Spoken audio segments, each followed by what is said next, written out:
Tornare a casa dopo il lavoro e vedere tutto in ordine e profumato è il giusto premio che ci meritiamo per rilassarci dopo una lunga e faticosa giornata di lavoro.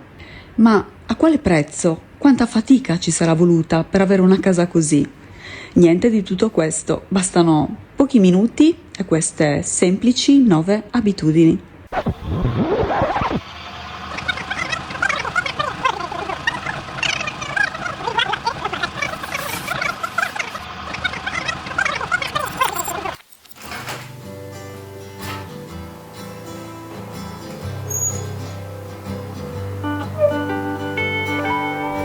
La mattina appena mi alzo apro la finestra e alzo le lenzuola per far arieggiare il letto. Per me rifare il letto significa semplicemente tirare bene le lenzuola e sistemare i cuscini. Lo so, i perfezionisti avranno da ridire, però la mattina abbiamo pochi minuti.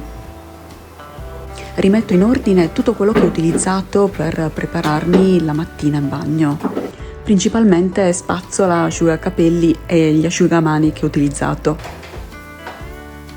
Svuoto l'asciugatrice e rimetto via i panni puliti e intanto faccio un nuovo carico di lavatrice per farla partire la sera quando rientro. Per me fare un bucato al giorno è stata la svolta, però cerco di dividere i capi il meno possibile. Utilizzo lavaggi veloci e a bassa temperatura.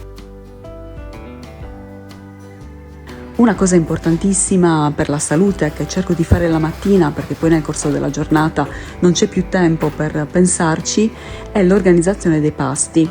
Per il pranzo riesco ad organizzarmi facilmente con un panino o un'insalata, quindi il pasto principale per me è la cena.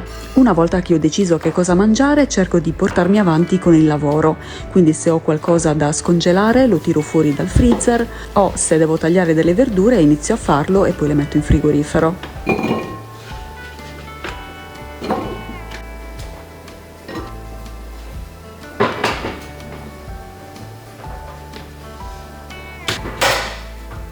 Non pulisco la cucina, semplicemente metto quello che ho utilizzato per la colazione nella lavastoviglie e programmo un ciclo per la sera. Metto semplicemente in ordine i piani di lavoro.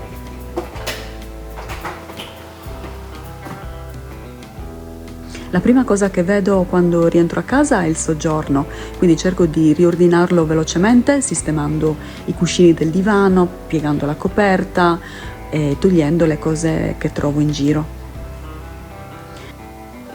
Da poco ho preso l'abitudine di avere sempre dei vasi di fiori freschi a casa perché mi fanno stare bene, per cui la mattina cambio l'acqua e cerco di sistemare i vasi in modo da poterli vedere subito appena rientro. Spruzzare un profumo che mi piace sul letto o sul divano mi dà subito una sensazione di benessere e quando rientro a casa la sera mi fa sentire l'aria più fresca. Un'altra cosa importantissima a cui ormai non rinuncio più è quello di farmi un elenco delle cose principali da fare durante la giornata. E per me la cosa più semplice è quella di scriverla nel calendario del telefono e condividerla con la famiglia.